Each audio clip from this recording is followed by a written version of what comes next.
Parce que après avoir parlé sur la possession démoniaque, parler également sur les malédictions dites héréditaires, d'autres parlent de malédictions générationnelles, ce qui renvoie à la même chose.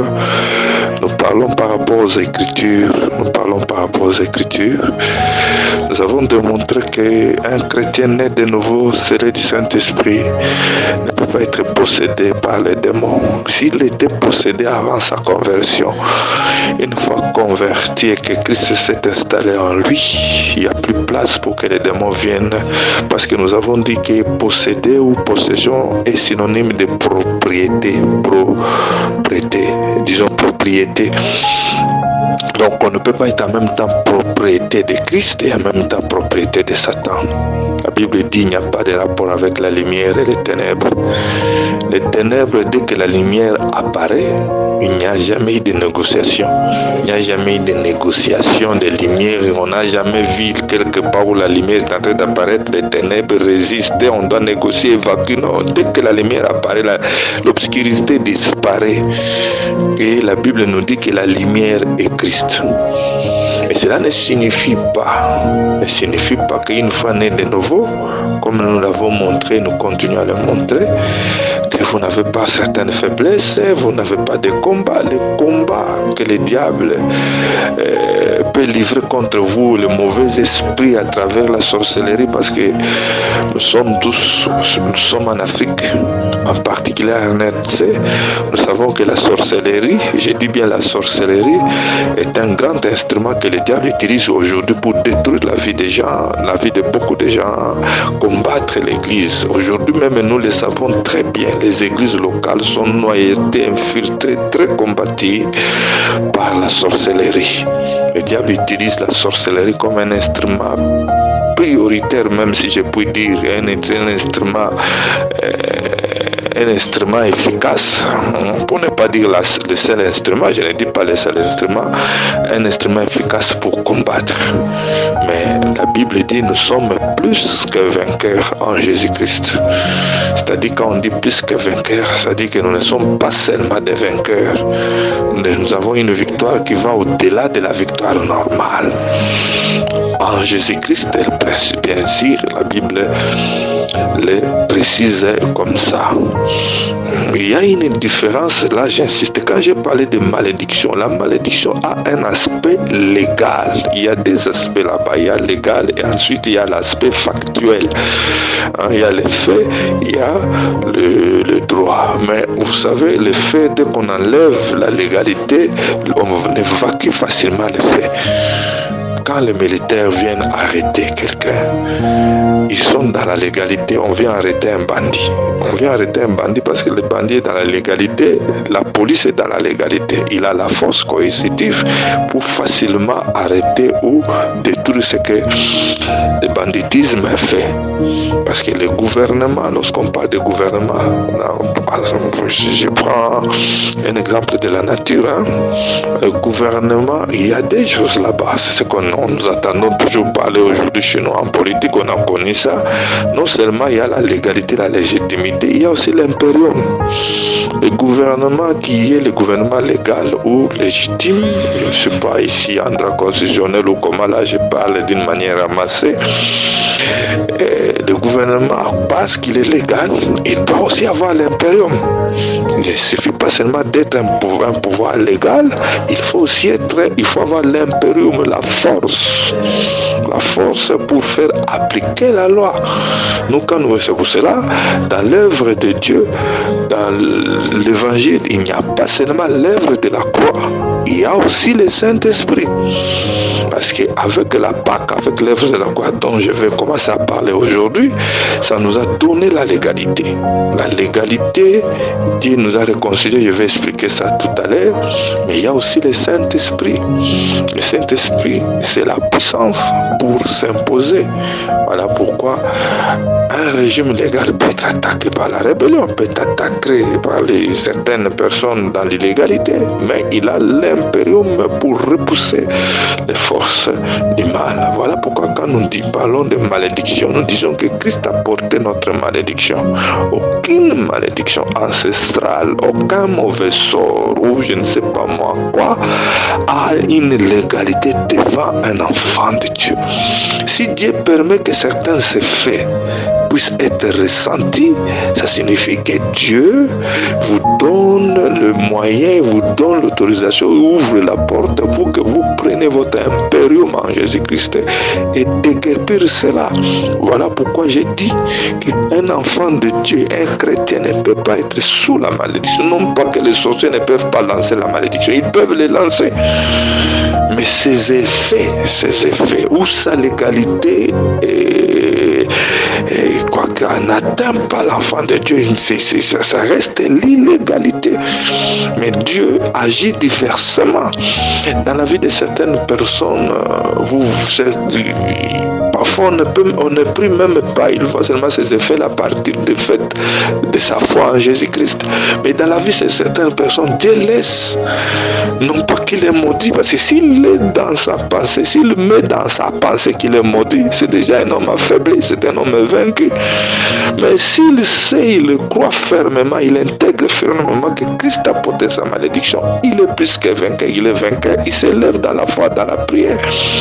Il y a d'autres personnes, seulement le fait de les déclarer, certaines choses disparaissent. Pour d'autres personnes, vous verrez que Dieu l'envoie dans des jeûnes et prières parce qu'il veut faire des choses en lui à travers ça. Voilà ce que nous avons commencer à dire dans ces choses-là. C'est ça où il faut faire la part des choses. Les écritures qu'on utilise pour parler de malédiction générationnelle, on a toujours utilisé les écritures de l'Ancienne Alliance. Les pères ont mangé les raisins, ce sont les dents des enfants qui sont agacées. Mais nous avons lu Jérémie qui dit, on ne dira, déjà dans l'Ancienne Alliance, en ce jour-là, on les dira plus comme ça. Parce que la Bible dit, l'âme qui pêche, c'est celle qui mourra. Dans cette alliance de la grâce, on ne peut pas parler de la malédiction générationnelle automatique. Non. Cela ne signifie pas que le monde des ténèbres ne complote pas. Cela ne signifie pas que les sorciers ne combattent pas. Cela ne signifie pas que les sorciers n'osent pas lancer de mauvais sorts contre les enfants de Dieu. Ils le font. Parfois Dieu le montre, nous montre par voie de dons de paroles de connaissance ou comment là. Et parfois Dieu ne nous le montre même pas, nous continuons notre vie allègrement. Mais une chose est vraie, le fondement biblique est là. Il n'y a pas d'enchantement contre Israël. Il n'y a pas d'enchantement. L'enchantement n'a pas d'effet, c'est Balaam. On a beaucoup de Balaam aujourd'hui. On a beaucoup de comploteurs de ténèbres comme Balaam, Balak. On en a beaucoup aujourd'hui. Mais nous ne pouvons pas être dans la position de croire que Balaam est puissant. Nous connaissons la suite de Balaam. Balaam est détruit. Et nous connaissons toutes ces choses-là. Voilà pourquoi nous disons qu'il faut faire la part des choses. L'écriture de Exode 20 jusqu'à la 4. On dit même que la malédiction va jusqu'à la 4e génération. On ne parle pas de ça. On veut seulement la malédiction héréditaire. Mais même là où Dieu parlait de la malédiction ou de punition, il dit que ça s'arrêterait jusqu'à la 4e génération. Nous continuons parce que nous n'avons pas beaucoup de temps. Aujourd'hui, nous parlons de l'œuvre de la croix. C'est vraiment dans la continuité. L'œuvre de la croix et la délivrance. L'œuvre de la croix, c'est ça le cœur de l'œuvre du salut. Le cœur même de la rédemption. Tout l'évangile est centré sur la croix de Jésus-Christ. Parce que sur la croix, que Christ a payé le prix. Les fameux tétélestai, tout est accompli. Jean chapitre 19, 30. Christ l'a dit où? Sur la croix. Quand Christ a dit que tout est accompli, ça signifie tout est fait. Donc il n'y a aucun mot qu'on doit ajouter encore après, tout est accompli. Vous connaissez les usages dans le protocole d'État. S'il y a cérémonie et que le président de la République viendra, une fois que le président de la République, par exemple, dans l'hémicycle du Parlement, on va recevoir le président de la République. Mais une fois que le président de la République est entré, il n'y a pas un autre ministre, il n'y a aucune autre autorité qui va entrer après lui. Donc, la cérémonie commence, mise en place, tout ça, le président du Parlement, et celui-ci est entré, tel ministre, tel ceci, telle autorité, mais une fois que le président entre, personne d'autre n'entre après lui. Vous ne pouvez pas vous retrouver là-bas, le président de la République est déjà entré dans l'hémicycle, et on va dire là-bas, levez-vous, et tout le monde, musique en branle, et ceci, c'est là qui entre, c'est le ministre de la Défense. Je crois que c'est le même jour là qu'on va les révoquer. C'est la même chose. Dès que le grand président Seigneur Jésus-Christ entre dans la vie de quelqu'un, personne d'autre ne peut entrer après lui. Une fois que Christ a accompli sa mission, tout est accompli, il n'y a plus rien à faire. C'est ce qui fait que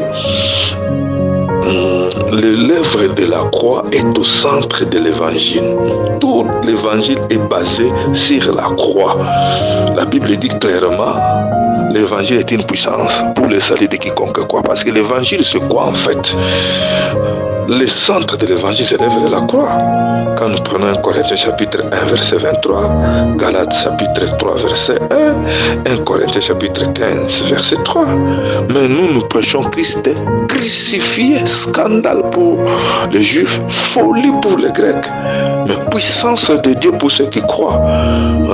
Galates insensés, vous courriez chez vous, chez qui je ne vous ai prêché, je nous ai montré que Christ est crucifié. Et l'apôtre Paul dit en 1 Corinthiens 15, là, je vous ai communiqué avant toute chose que Christ est mort pour nos péchés. En fait, l'évangile c'est quoi? L'évangile c'est proclamer la mort et la résurrection de Jésus-Christ.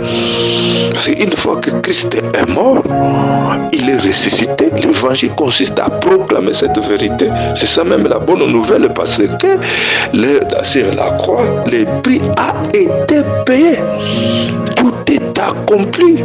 Donc, avant l'œuvre de la croix n'est pas égal à l'œuvre après l'œuvre de la croix. Nous avons dit précédemment que la délivrance, la notion de délivrance est liée à la rédemption. Nous ne sommes pas en français, nous ne sommes pas en sociologie, nous ne sommes pas en grammaire, nous sommes dans la Bible.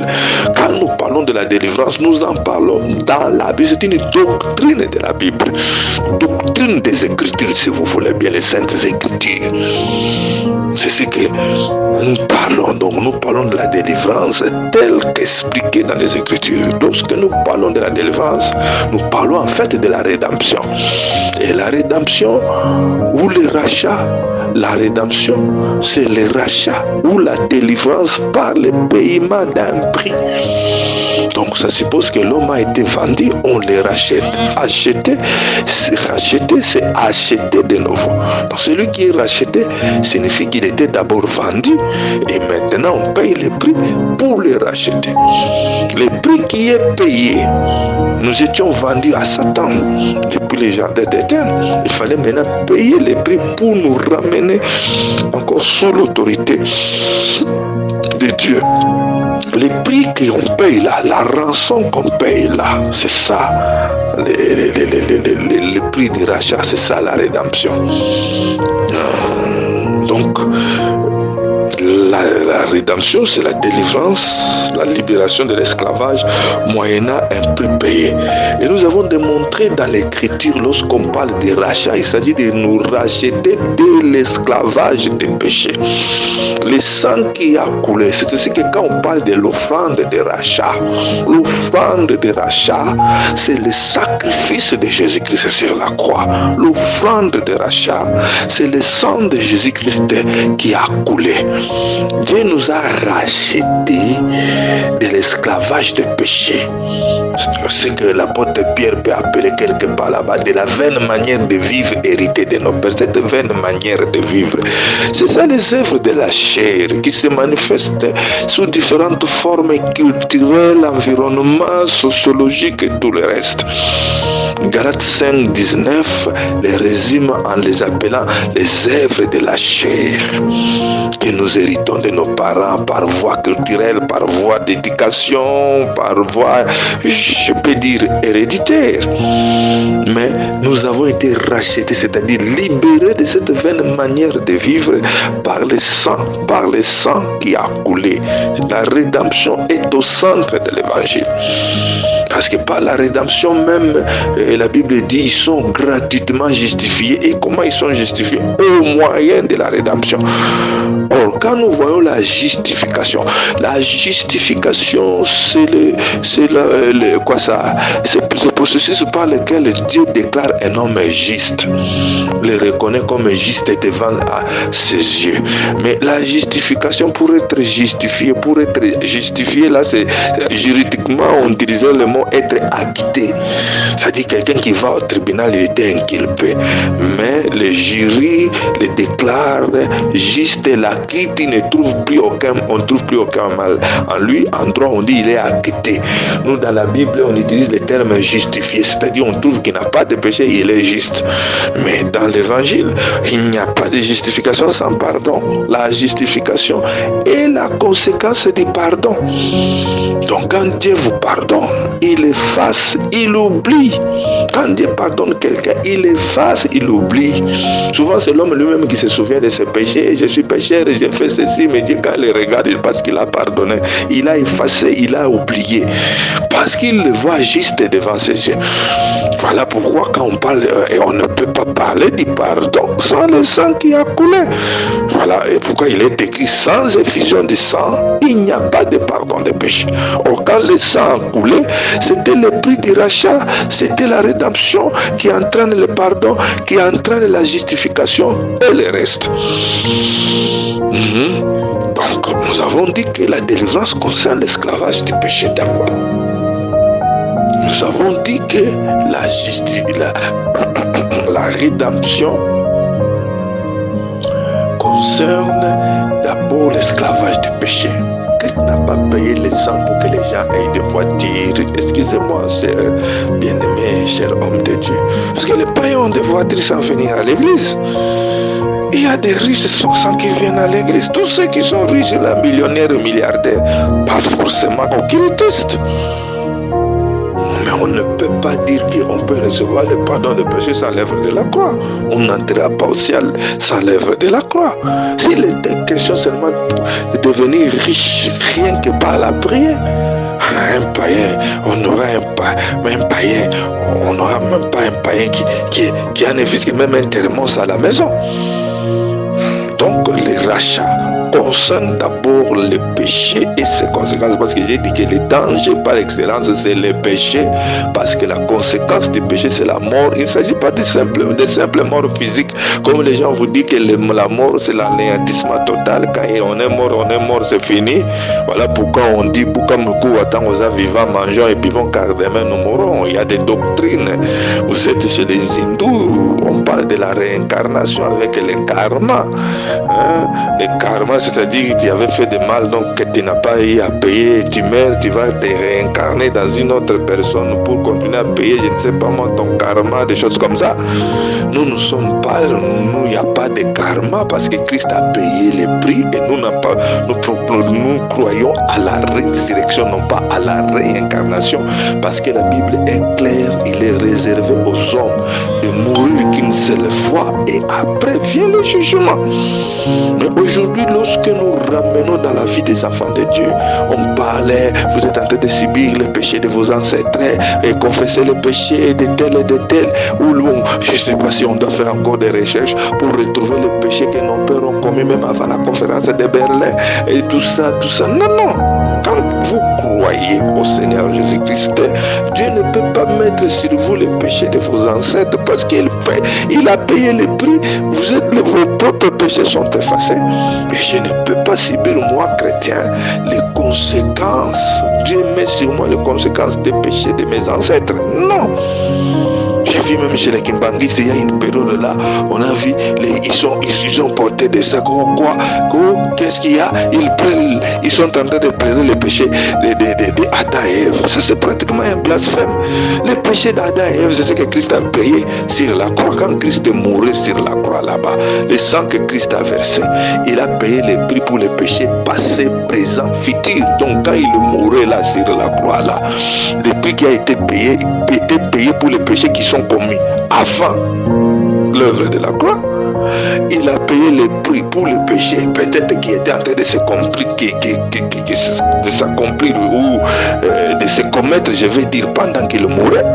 Il payait le prix, c'était aussi la provision pour les péchés qui vont s'accomplir dans le futur, notamment nous. Quand Christ est mort sur la croix, nous on n'était même pas nés.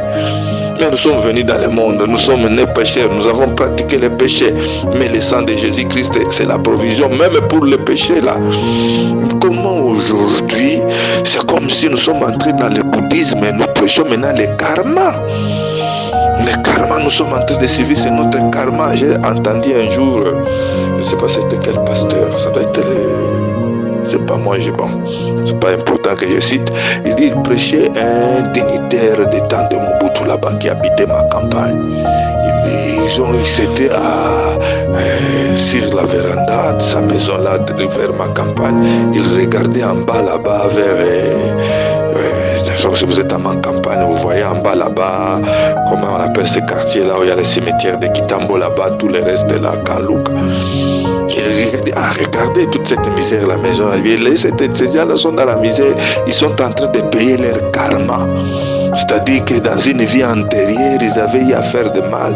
Et voilà pourquoi ils sont en train de subir ça. De subir ce genre de malheur. Ça, c'est non seulement du cynisme, mais sur le plan de la parole, c'est une hérésie, c'est faux. La souffrance, la pauvreté aujourd'hui. Oui. La pauvreté est entrée dans le monde. La maladie est entrée dans le monde à cause de la chute. Nous savons ça. La chute a ouvert la voie parce que le monde dans lequel nous vivons, c'est un monde qui subit encore à cause de la chute. C'est ce qui est encore de toutes ces inégalités. Voilà pourquoi Dieu nous parle de l'éternité où il n'y aura plus de pleurs et de grincements de dents. Mais que chacun vive une difficulté aujourd'hui, ce n'est pas forcément parce qu'il paye un karma ou que chacun devienne riche, c'est parce que non. On peut être riche tout en étant sous la malédiction de Dieu. On peut être pauvre tout en étant aussi sous la malédiction de Dieu. Le plus important ici, c'est l'œuvre de la croix. Alors nous avons dit que l'œuvre de la croix, nous avons dit que la délivrance, c'est la rédemption, c'est le paiement. La délivrance est liée à la rédemption, donc la délivrance c'est la rédemption et la rédemption c'est la délivrance par le paiement d'une rançon. C'est ce qui nous permet maintenant, dans l'ancienne alliance, il existait des scénarios qui préfiguraient le rachat et la délivrance ou la rédemption. Nous prenons ici des scénarios qui nous préfigurent l'œuvre de la rédemption, ou ce que nous appelons aussi aujourd'hui l'œuvre de la croix, parce que la rédemption est accomplie sur la croix. Nous prenons Lévitique chapitre 25, le chapitre 25, de 30 à 54. J'ai pris seulement deux scénarios.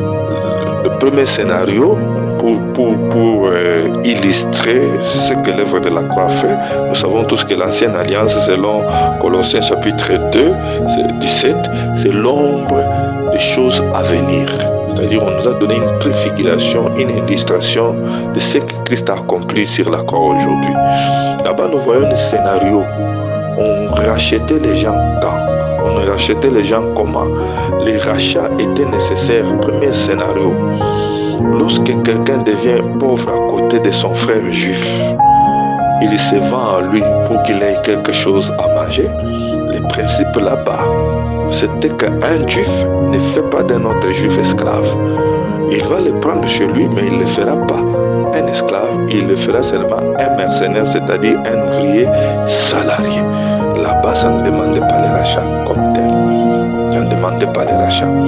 Parce qu'un juif ne faisait pas de son frère juif un esclave, ne le faisait pas entrer dans un esclavage, et pire et dire. Ça, c'est l'image que Christ a accomplie. Christ est notre frère. Quand nous nous vendons en lui par notre foi, en lui, il ne fait pas de nous des esclaves et dire. Il ne nous fait pas entrer dans l'esclavage et dire, je veux dire. Christ est notre frère. Quand nous lisons Jean chapitre 20, verset 17, Christ après sa résurrection, il a dit à ses disciples, qui voulaient les toucher ne me touchaient pas. Je ne suis pas encore monté vers mon Père. Allez dire à mes frères, vos frères. Vous verrez que dans la marche, Christ a appelé ses disciples d'abord serviteurs. Et quand il les appelle serviteurs, il dit le serviteur ne peut pas être plus grand que son maître. Et à un moment donné, il va dire je vous appelle plus serviteur, je vous appelle ami. Mais après sa mort et sa résurrection, il appelle ses disciples non plus amis, non plus serviteurs, mais il les appelle ses frères. Christ, c'est lui le frère qui a pris notre place à la croix. Et lorsque nous croyons en lui, c'est-à-dire nous nous vendons, nous nous donnons à lui, nous croyons en lui, nous devenons ses ouvriers. Comme la Bible dit, l'ouvrier mérite son salaire. Parce qu'il est notre frère, il ne nous met pas dans un esclavage dur. Et la Bible dit, l'ouvrier mérite son salaire. Voilà pourquoi tout celui qui sert Dieu, Dieu les rémunère toujours, parce que Dieu ne reste jamais avec la dette de quelqu'un. Dieu les paye toujours. Les paye toujours. Nous sommes vendus à Christ et notre frère. C'est comme ça que nous chantons quel ami fidèle et tendre. En Lingala on dit Yesu ndeko na bolingo. Parce que Yesu est devenu notre frère. Dans Proverbe, il y a une écriture qui dit l'ami aime en tout temps. Mais dans les malheurs, il n'est plus un ami, il devient un frère. Christ était notre ami. Mais dans notre malheur de la condamnation éternelle à cause du péché, Christ est devenu notre frère en mourant à notre place sur la croix. Il n'est pas seulement ami, il est notre frère parce que le frère, lui, il meurt pour son frère. C'est ainsi que Christ, nous disons, c'est notre frère. Donc, ça c'est un premier aspect dans ce scénario. Mais lorsqu'un juif se vendait à un étranger parmi eux, là, il fallait qu'il y ait droit de rachat. Parce que l'étranger est dangereux. L'étranger est dangereux. Nous le vivons d'une manière ou d'une autre. Je peux prendre un exemple chez nous ici. Regardez comment tous ces étrangers traitent les Congolais qui travaillent. Parfois, quand vous verrez, c'est presque pratiquement aussi de l'esclavage. Nos Libanais, Pakistanais, Indiens, ce sont des étrangers. Et en Israël, l'étranger pouvait aussi venir.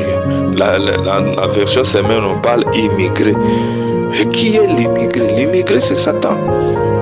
Dans les jardins d'Éden, là, le diable est entré, c'était un étranger. C'était l'immigré, quelqu'un qui est venu d'ailleurs. Et il vient quand vous vous livrez à lui. Il n'est pas votre ami, il n'est pas votre frère. Le diable dans les jardins, quand Dieu a créé les jardins d'Éden n'étaient pas pour Satan, c'était pour Adam et Ève. Mais Dieu a permis que les Satan entre. Et quand Satan est entré, Adam et Ève se sont vendus à lui. Ah, là maintenant, il y a danger, il y a esclavage, il faut le rachat. Voilà pourquoi vous voyez, quand Dieu a chassé Adam et Ève, déjà, Dieu tuera un animal, il prendra la peau pour le couvrir. Nous tous, nous savons, c'était une prophétie du sacrifice de Jésus-Christ. Il va payer le prix, c'était déjà une préfiguration de la rédemption, de la délivrance. Là maintenant, il faut le droit de rachat. Il faut le droit de rachat. Et qui va racheter le frère juif qui s'est vendu à un étranger? Ça doit être son frère proche, qu'on appelle parent rédempteur. En hébreu, Goel. Parce que c'est pas quelqu'un d'autre de loin qui doit te racheter, sinon tu vas quitter d'esclavage en esclavage.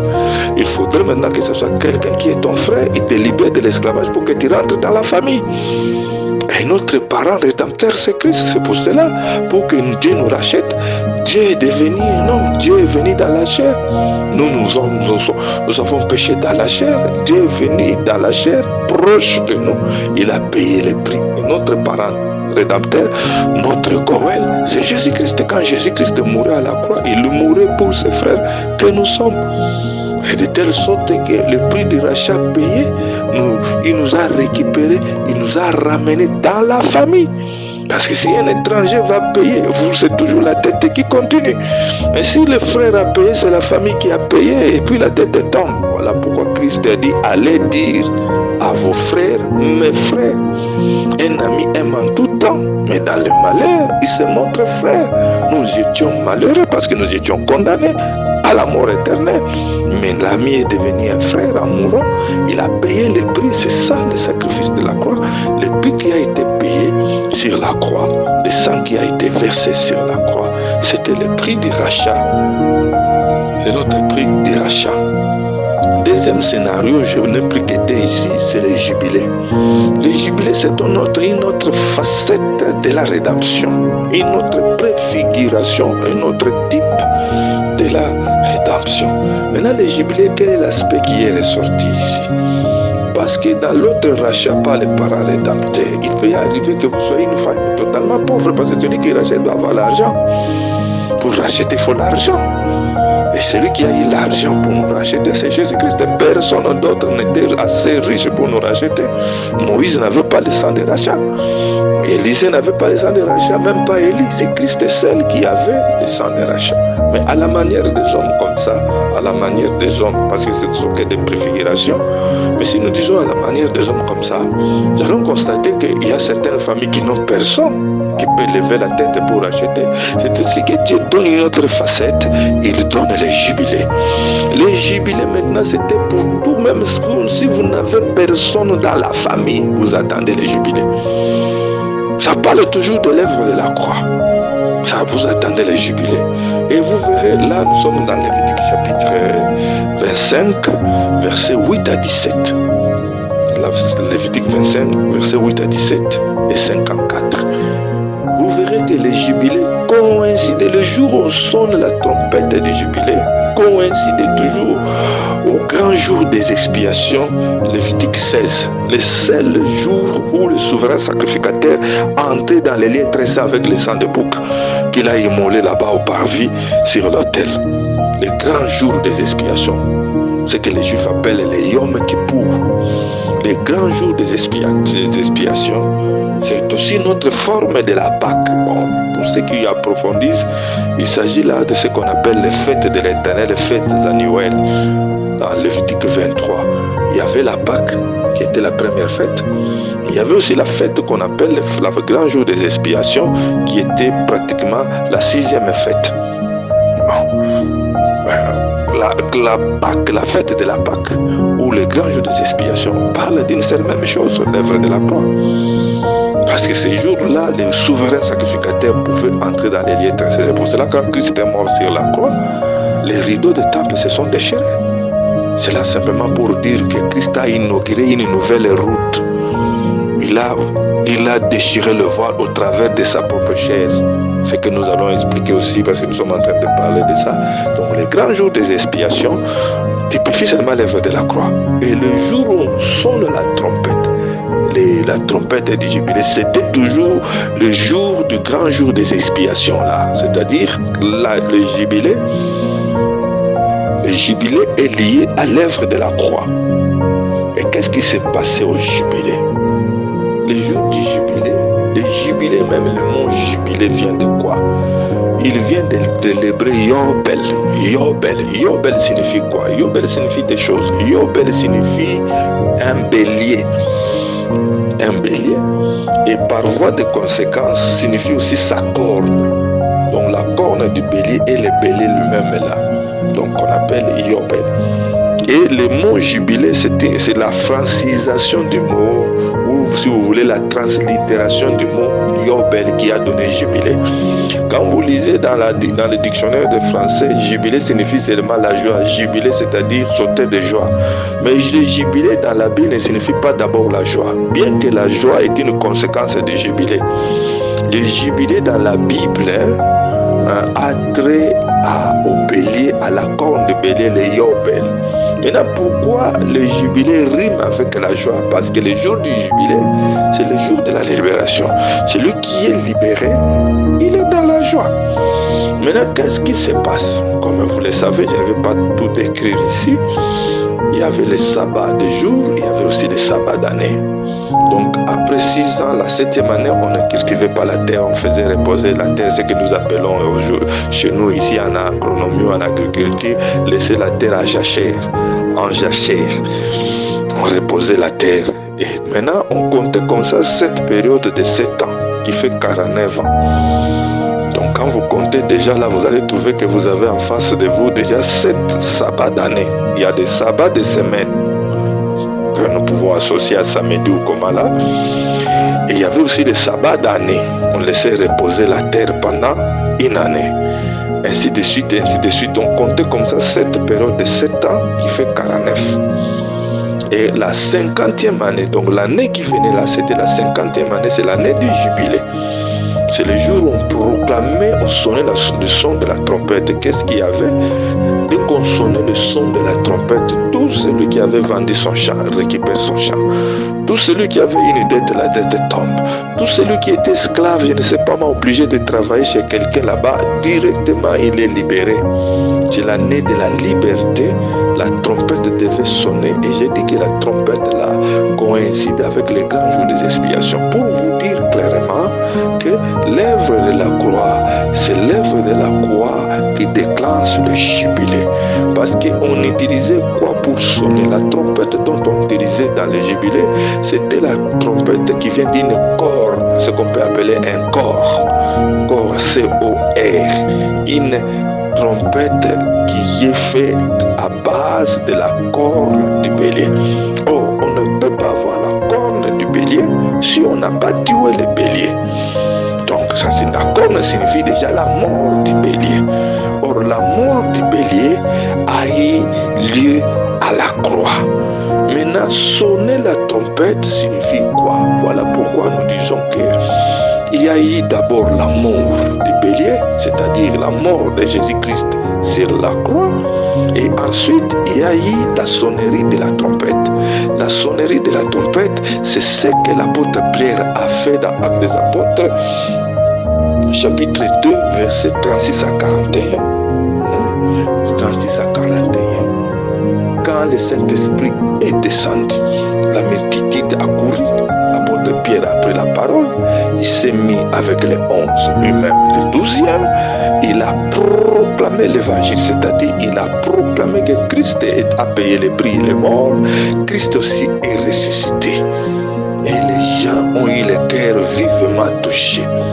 Ils ont dit, oh mes frères, que ferons-nous? L'apôtre Paul dit, répandez-vous. Donc ce que l'apôtre Paul était en train de faire, c'est l'accomplissement du jubilé, c'est-à-dire il était en train de sonner la trompette. Sonner la trompette aujourd'hui, c'est proclamer l'évangile. L'évangile consiste en quoi? L'évangile consiste à proclamer que Christ est mort et ressuscité. Or, quand Christ est mort, avant sa mort, il s'est écrié tout est accompli. Dès les stages, je parle à des grands lecteurs de la Bible. Alors, maintenant, ça signifie quoi? C'est-à-dire la mort du bélier, c'est ce qu'il y a eu à la Pâque. La sonnerie de la trompette, c'est ce qu'il y a eu à la Pentecôte. Après la Pentecôte, le bélier qui est mort, il a laissé sa corne. On sonne la corne, c'est-à-dire donner l'information aux gens que le bélier est mort, le prix a été payé. Et c'est lui qui entend. C'est pour cela, lors du jubilé, lorsqu'on sonnait de la trompette, lorsque l'on sonnait de la trompette, ça signifie quoi? Ça signifie qu'on annonçait le jubilé. Donc partout où l'homme pouvait être esclave, dès qu'il attend le son de la trompette, il n'a pas de négociation à faire avec son patron ou son maître. Quand son maître n'a pas à lui dire, bon, reste un peu jusqu'à demain, reste veillant un peu une semaine, je vais. Non, dès qu'il attend, et là seulement, quand il le croit, il sort libre. C'est pour cela que nous disons que l'œuvre de la croix est au centre de l'évangile. L'œuvre de la croix a changé toutes les données dans le monde spirituel. Et la croix est le véritable autel sur lequel le véritable agneau a été immolé. Dans l'ancienne alliance, on a interdit de manger, de consommer le sang, ce que les témoins de Jéhovah utilisent jusqu'à aujourd'hui. Mais la Bible dit clairement, l'âme de l'animal est dans le sang, parce que le sang représente la vie. Donc quand Jésus a fait couler son sang, lorsque nous parlons du sang de Jésus, nous ne parlons pas des liquides rouges physiologiques qui circulent dans le corps, on parle de la vie. On parle de la vie. On parle de la vie. Voilà pourquoi dans Exode 12:13, on dit le sang vous servira les signes. Je verrai le sang, je ne frapperai pas la maison. Lorsqu'on parle de quelqu'un qui a versé le sang, même dans le langage courant, on ne dit pas qu'il a blessé beaucoup de gens. On dit qu'il a versé beaucoup de gens, beaucoup de sang. On va dire simplement qu'il a tué beaucoup. Et quand on dit que Christ a versé son sang, c'est vraiment pour dire Christ a donné sa vie. Quand on dit qu'ils l'ont vécu en cause du sang de l'agneau, ce n'est pas une liquide là imaginaire comme les gens peuvent le croire. Non, on veut simplement dire qu'ils l'ont vaincu parce que Christ a payé le prix, il a versé son sang qui symbolise sa vie qui a été donnée sur la croix. Et voilà pourquoi Jean-Baptiste dit, voici l'agneau de Dieu qui ôte le péché du monde. Le jour où il a présenté à ses disciples, voilà l'agneau de Dieu, beaucoup de ses disciples l'ont quitté, ont suivi Jésus. On n'a pas vu Jean-Baptiste se plaindre parce que Jésus-Christ, c'est lui qui allait accomplir tout. Qu'il allait accomplir. Donc, la conséquence de l'œuvre de la croix, ça signifie quoi aujourd'hui? Ça signifie que la délivrance, c'est un travail qui est déjà accompli et achevé. La délivrance est un travail déjà accompli et achevé du fait que l'œuvre de la croix a déjà eu lieu. Donc on n'envisage pas aujourd'hui la délivrance comme quelque chose à venir. Il n'existe pas un homme de Dieu qui a un don spécial de délivrance qui peut délivrer les gens sans passer par l'œuvre de la croix. Ce n'est pas nous les hommes de Dieu qui accomplissons la délivrance aujourd'hui. Nous ne faisons que proclamer, sonner la trompette. Et quand nous sonnons la trompette, les gens croient. Le prix qui a été payé vient sur eux. Et c'est que quand les gens croient à l'œuvre de la croix, c'est seulement quand nous prêchons l'œuvre de la croix qu'on peut même prier, parce que même la prière que nous faisons, nous chassons les démons dans les gens en vertu du prix qui a été payé. Sinon, sans l'œuvre de la croix, on n'a pas la légalité ou l'autorité de chasser les démons. Et voilà pourquoi une fois que Christ est mort ressuscité, c'est alors qu'il a dit, allez partout, faites de toutes les nations les disciples. Voici les miracles qui accompagneront ceux qui auront cru à mon nom. Il a fallu que Christ meure à la croix pour que nous ayons cette autorité-là. Et l'œuvre de la croix a mis fin à l'alliance de la loi. Donc aujourd'hui, lorsque nous parlons de la délivrance, nous ne pouvons pas prendre un fait de l'Ancien Testament et l'appliquer pêle-mêle ici dans le Nouveau Testament. Nous connaissons l'histoire de notre pays ici. Quand le général Jean Sens a écrit avant l'indépendance, égal après l'indépendance, ça a mené une bête. Ça a donné une mutinerie dans l'armée. Ils ne sont pas restés comme ça pour les regarder. Comment aujourd'hui nous restons calmes quand nous voyons les gens parler des choses qui se passent dans l'ancienne alliance, appliquer même ces exemples-là dans notre vie. Ce qui s'est passé dans l'ancienne alliance, c'est avant l'œuvre de la croix. Tous les animaux qu'on tuait là-bas, c'était en préfiguration. Les délivrances que les gens ont connues dans l'ancienne, c'était des délivrances préfiguratives. C'était juste sortir physiquement d'un milieu, sortir physiquement d'une autorité quelconque. Mais la véritable délivrance, c'est ce qui s'est accompli à la croix. Ça nous fait sortir spirituellement parce que le diable est là. Le diable est esprit. Son esclavage est spirituel, même si nous envoyons les effets physiques. C'est ainsi que Dieu ne consiste pas à nous libérer physiquement. Parce que là, ce que nous vivons physiquement, c'est la conséquence de ce qui est spirituel. Parce que c'est ce qui est réellement vrai, c'est ce qui est spirituel. Il faut Il faudrait d'abord qu'il y ait une délivrance spirituelle et ensuite comme conséquence. Et cette délivrance, Christ a payé sur la croix. Et quand les rideaux des temples se sont déchirés, ça signifie, on dit que Christ est la fin de la loi pour la justification de quiconque croit. Christ est la fin de la loi pour la justification de quiconque croit. Les rideaux du temple qui se sont déchirés, C'est-à-dire on a mis fin au sacerdoce aaronique. Nous ne pouvons pas ramasser tout ce qui est dit dans les sacerdoces Aaron. Un sacerdoce imparfait, un sacerdoce limité. Nous nous conduisons comme nous sommes dans l'ancienne alliance. Le prix a été payé. La voie a été inaugurée. Voilà pourquoi vous allez remarquer dans l'histoire d'Aaron. Aaron est mort où? Sur la montagne qu'on appelle Or. H-O-R, je crois. Ça doit être nombre 11, généralement. Je n'ai pas vraiment une mémoire qui retient toutes les références chiffrées. Souvent, dans ma mémoire, j'ai les textes. Mais vous verrez que quand on a enlevé à Aaron ses vêtements sacerdotaux, il est tombé raidement. Et on a pris ça, on a fait porter ça à l'un de ses fils, Éléazar. Et vous allez remarquer que c'est Éléazar-là, il ira avec les enfants d'Israël jusqu'à Cana. Il va accompagner Josué jusqu'à Cana. La montagne d'Or là, c'est une image de Golgotha. C'est à Golgotha qu'on a dépouillé Aaron. Quand les rideaux du temple s'est déchiré, c'est-à-dire qu'on a enlevé les sacerdoces à Aaron, on a donné ça au véritable Éléazar qui est Jésus-Christ. Et Jésus-Christ est le souverain sacrificateur qui va nous introduire jusqu'à Cana, qui va nous introduire jusque dans l'éternité.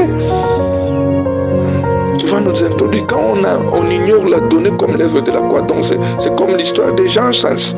Avant l'indépendance est égal après l'indépendance, même s'il est venu expliquer ça plus tard. J'ai parlé de la discipline, tout le reste de là. Bon, ce n'est qu'un exemple de la nature que j'ai pris. Donc, aujourd'hui, nous ne pouvons pas envisager la délivrance comme quelque chose, même quand nous chassons les démons. Nous chassons les démons en vertu de l'œuvre de la croix. Et celui qui ne croit pas à l'œuvre de la croix, comment il peut être délivré?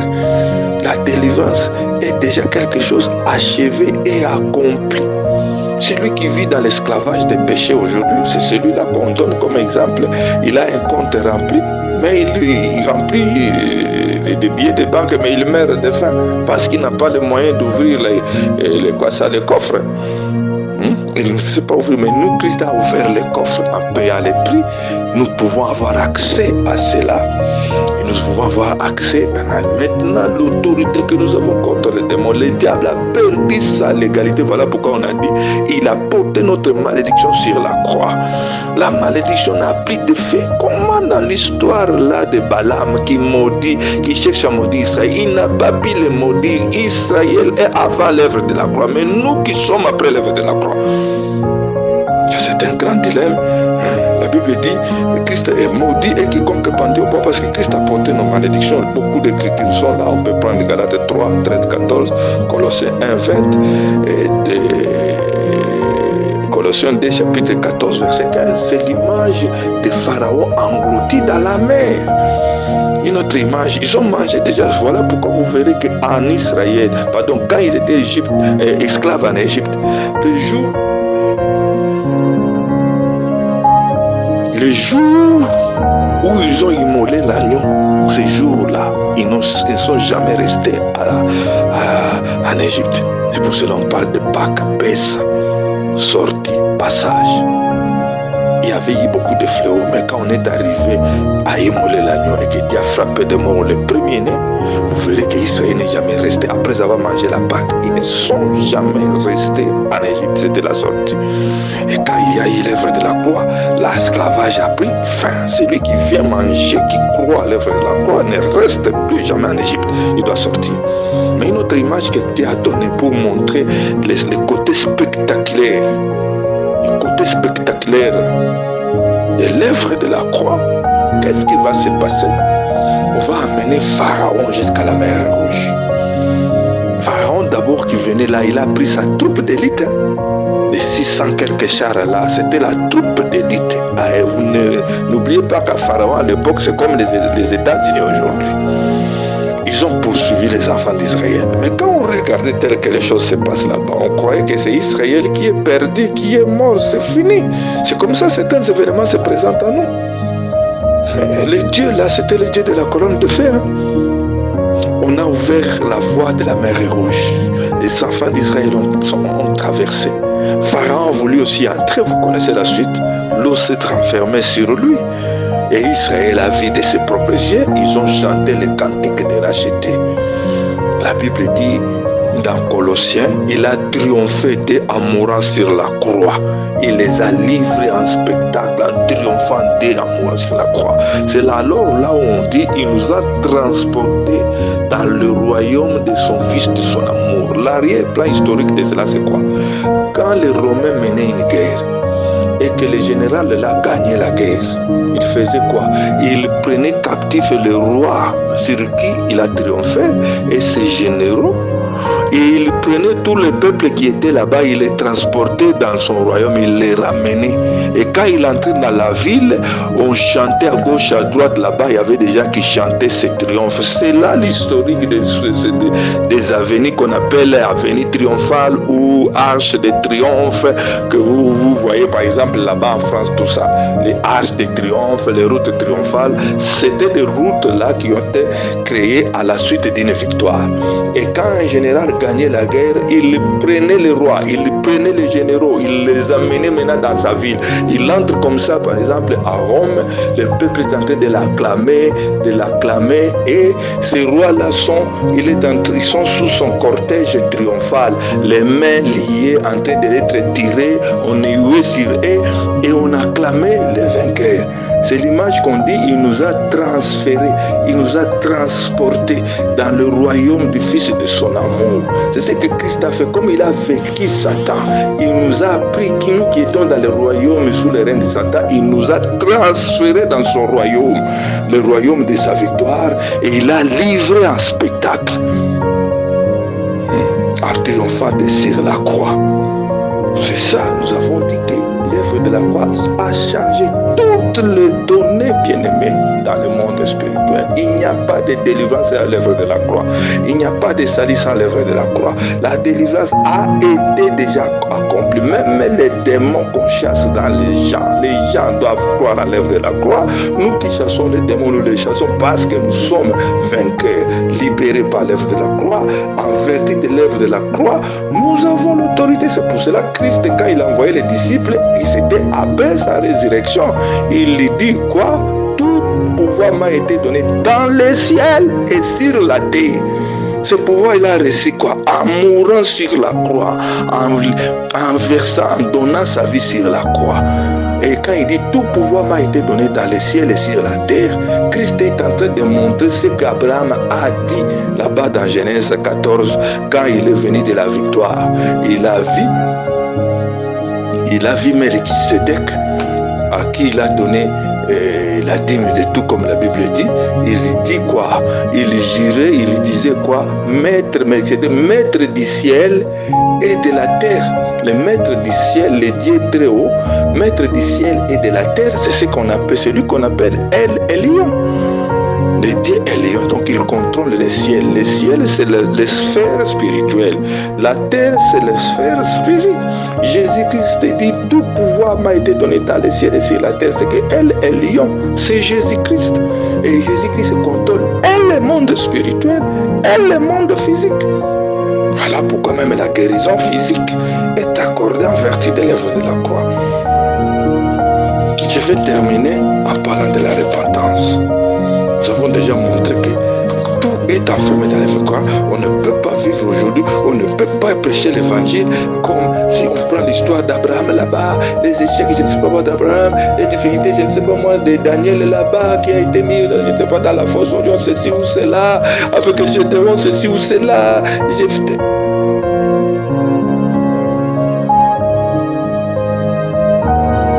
On parle de l'œuvre de la croix. L'œuvre de la croix a changé toutes les données. Il n'y a aucune puissance, il n'y a aucun démon, il n'y a aucune autorité qui soit au-dessus de l'œuvre de la croix. J'ai déjà entendu un pasteur prêcher. Il dit les gens sont venus ici pour chercher les délivrances. D'autres peuvent en auront et d'autres n'en auront pas. Jamais. Le diable n'a jamais été souverain pour décider du sort de l'enfant de Dieu. Le prix a été payé. Il n'y a aucune puissance, il n'y a aucune autorité qui ne soit au-dessus de l'œuvre de la croix. Mais pour accéder à la délivrance, nous parlons de la repentance. Existe-t-il une délivrance sans repentance? La repentance, c'est quoi? La La repentance est traduite du mot grec métanoïa, qui signifie changement de pensée, changement d'attitude, changement de sentiment. En bref, repentance, quand vous lisez dans le français courant, là où on dit repentez-vous, dans le français courant on dit changez. La repentance, c'est le changement de comportement, c'est le changement de caractère. Et la repentance est le premier pas de la foi. Vous verrez que quand Jésus-Christ est sorti des eaux de baptême, qu'il a commencé à prêcher l'évangile, le premier message de Jésus-Christ c'était quoi? Repentez-vous. Quand le Saint-Esprit est descendu, le premier message qui a été prêché de l'évangile, c'était la repentance. On ne peut pas entrer dans la foi chrétienne sans repentance. Vous ne pouvez pas, il n'y a pas de délivrance sans repentance. Même celui qui a la sorcellerie, il n'existe pas quelqu'un qui soit... Je crois au don des miracles. Il y a certains hommes de Dieu qui ont un don de miracles, un don de guérison, je crois. Mais il n'y a pas quelqu'un qui a une puissance telle qu'il peut délivrer les sorciers sans un sorcier même sans repentance. La sorcellerie est classée parmi les œuvres de la chair. Je vais revenir quand je vais parler de changement de comportement. Dans Galates 5, 19, la sorcellerie que nous disons, ce sont des mauvais esprits, mauvais qui... Mais en fait, on les classe parmi les œuvres de la chair. Là, on parle pas, les œuvres de la chair sont manifestes, on parle de tant d'autres traditions, on dit magie. Et magie, là, c'est derrière le mot magie, la litanie, c'est la sorcellerie, l'occultisme, ainsi de suite. C'est ceux qui sont renfermés dans ces mots, la magie. Quand vous lisez dans d'autres versions comme Alfred de Cohen, français courant Alfred de Cohen, on énumère toutes ces choses-là. La sorcellerie est classée parmi les œuvres de la chair. Parce que la sorcellerie, c'est quoi? La sorcellerie, c'est la méchanceté à l'état pur. Alors, pour que quelqu'un soit délivré de la sorcellerie, il ne peut que passer par la repentance. S'il n'y a pas de repentance, il n'y a aucune puissance qui peut délivrer de la sorcellerie. Comme il y a eu l'œuvre de la croix, et que quelqu'un peut se repentir. Il ne se répand. S'il se répand, il se répand. On prie pour lui, il est délivré. La repentance, l'importance de la repentance, on peut dire que la repentance est la porte d'entrée. Ce n'est pas la repentance que nous entrons dans le salut, nous entrons dans le royaume des cieux. Et le premier pas de la vie chrétienne, c'est la repentance. En bref, si je peux dire quelque chose, comment s'opère la repentance? La première étape dans la repentance, c'est la conviction des péchés. L'apôtre Pierre, quand il a prêché, la Bible dit, ils eurent le cœur vivement touché. Le premier pas dans la repentance, c'est la conviction des péchés. Et lorsqu'on est convaincu des péchés, ensuite on confesse. La confession, ce n'est pas un simple rituel pendant l'église. Nous sommes arrivés au moment de confession maintenant. Non, la confession doit être d'abord la conséquence de celui qui est convaincu de son péché. En croyant du cœur et en confessant de la bouche, la Bible dit ici le cœur vivement touché. Si quelqu'un n'est pas encore convaincu de ses péchés, il ne changera pas. Vous voyez, aujourd'hui, nous avons des déficits de repentance. C'est ce qui fait que nous avons beaucoup de problèmes avec des gens dont des situations ne changent pas, non pas parce que les sorciers de leur famille sont puissants ou comment là, mais c'était aussi souvent un défaut de repentance. Regardez par exemple, si quelqu'un est convaincu, deuxième étape, il doit confesser. Parce que la repentance, c'est la renonciation au mal. Dieu ne peut pas libérer quelqu'un s'il n'a pas renoncé au mal et continue à aimer le mal. Et on dit ici, confession. Dans la confession, il y a l'aveu. On doit avouer sa faute. Même si Dieu connaît cette faute-là, on doit l'avouer. La Bible dit dans Proverbes chapitre 28, verset 13, vous pouvez prendre Psaume 32, verset 5, vous pouvez prendre Actes des Apôtres chapitre 19, verset 18. C'est lui qui avoue ses transgressions et les délaisse obtient miséricorde. Celui qui cache ses péchés ne prospère pas. Il y a l'aveu. Et non seulement il y a l'aveu c'est quoi? C'est la déclaration de ses fautes. On peut les faire devant Dieu, on peut aussi les faire devant les hommes si les hommes sont concernés. Et il y a dans la confession, il y a aussi la réparation. C'est-à-dire, réparation, si ma faute avait fait mal à autrui, je ne me contenterai pas seulement de confesser moi-même devant Dieu. Je dois réparer avec la personne qui a été lésée. C'est pour ça que la Bible dit celui qui veut offrir son offrande, il se rappelle qu'il a un problème avec son frère, il laisse son offrande, il va réparer. Matthieu 5, verset 23. Jacques chapitre 5, verset 16, la Bible dit confessez-vous les péchés les uns les autres. Ce n'est pas comme le confessoire catholique. C'est quand ma faute a fait mal à autrui. Je dois lui parler, je dois réparer avec lui. Il y a aussi restitution. Parce que si ma faute, mon péché a impliqué que je détienne quelque chose, je prends un exemple simple, je vais voler votre livre, je me rends compte, je vais me repentir du vol et je vais renoncer au vol. Je ne vais pas me mettre à genoux, je prie, je plains. Entre-temps, je garde votre livre, vous êtes là, je vous vois. Non, je dois restituer votre livre. C'est ce qui fait que même dans la pratique magique, tout ce qu'on a utilisé dans la magie, on ne doit pas aller dans les loges pour les restituer, on doit brûler, on va détruire devant les hommes de Dieu sous encadrement pastoral. C'est ça où il y a des problèmes aujourd'hui, vous avez des gens dans les églises là. Pourquoi aujourd'hui nous avons des problèmes avec des sorciers qui n'abandonnent pas? Parce que souvent c'est la confession qui n'est pas sincère, la repentance n'est pas sincère. Beaucoup ne se repentent pas, beaucoup de sorciers dans nos églises, nous savons, je parle à des pasteurs, ils ne se repentent pas. Ils ne se sont pas repentis, ne vous tourmentez pas à gêner pour quelqu'un qui ne se repent pas.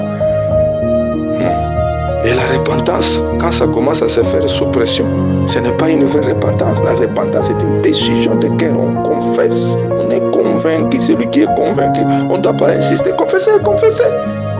Celui qui est convaincu confesse. Ils ont dit, oh mes frères, que ferons-nous? Ils étaient touchés, répandez-vous. La Bible dit ceux qui avaient pratiqué les arts magiques sont venus avec leurs livres, les montrer comme ça publiquement. On a brûlé ça. Et vous avez quelqu'un qui est sorcier, qui cache certaines choses, il n'aura pas la délivrance. Ce n'est pas que la puissance de Dieu est limitée, parce que Dieu ne délivre jamais quelqu'un contre son gré. Il n'y a pas de délivrance sans repentance. Pour que quelqu'un soit délivré, d'abord il y a la proclamation de l'évangile. C'est ce que Dieu fait. On proclame l'évangile qui proclame l'œuvre de la croix, montre l'œuvre de la croix. Ça amène la repentance. Quand les gens se repentent, ils sont délivrés. S'ils étaient possédés, on peut prier pour eux et ils sont libérés. On va me poser la question des fous et tout le reste. C'est lui, bon, le problème d'un fou. Le problème, c'est l'origine de sa folie.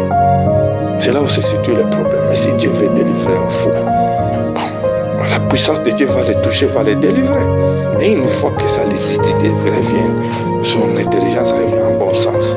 Il revient dans son bon sens. Il doit se convertir, il doit prendre la décision de suivre Jésus-Christ. Et cela ne contredit pas les principes. Si quelqu'un est enfant de Dieu, même fou, Dieu va le ramener. Mais en réalité, dans la normale, on n'est pas délivré sans repentance. Et comme dernière étape, c'est abandonner. On dit bien que celui qui avoue ses transgressions, il abandonne. Vous verrez quelqu'un qui pleure, il pleure, je fais ceci, mais il continue à faire le mal. Quand on demande, je ne sais pas qu'est-ce qui m'arrive, je ne sais pas qu'est-ce qui m'arrive, on dit toujours ça. On dit toujours ça. Celui qui avoue ses transgressions et les délaisse obtient miséricorde. S'il n'a pas délaissé, il n'a pas abandonné, il n'obtiendra pas miséricorde. Et la conséquence de la repentance, c'est la réconciliation avec Dieu et par voie de conséquence, la réconciliation avec les hommes. Donc, en conclusion, il n'y a pas de délivrance sans repentance. Il n'y a pas de délivrance à l'œuvre de la croix. Tout est centré sur l'œuvre de la croix. Au temps où nous sommes, nous devons ramener les choses. On doit ramener la centralité de l'œuvre de la croix. On parle de la délivrance aujourd'hui comme si c'était des techniques, des stratégies pour aider les gens. Non, la stratégie de Dieu, c'est la croix. Et la repentance en rapport avec la croix. Aujourd'hui, beaucoup de gens ont une foi égocentrée au lieu d'avoir la foi christocentrée. On doit se centrer sur Christ, sur l'œuvre de la croix. Et sans cela, il n'y a pas de délivrance. Donc, pour conclure, avant l'œuvre de la croix n'est pas égal après l'œuvre de la croix. L'œuvre de la croix a changé toutes les données spirituelles. Depuis que Christ a dit tout est accompli, il n'y a aucune puissance spirituelle qui est au-dessus de l'Église ou au-dessus des enfants de Dieu. Mais pour bénéficier de la liberté, il faut passer par la repentance parce que la liberté ne vient pas automatique. Christ a payé le prix, mais vous devez y accéder par votre repentance, par votre foi. Et celui qui se répand, on prie pour lui, il est libéré de force et la grâce de Dieu vient aussi sur les conséquences qu'ont entraîné le péché dans sa vie. Que Dieu vous bénisse. Encore une fois de plus, ce sont les questions qui vont nous aider à approfondir. Merci.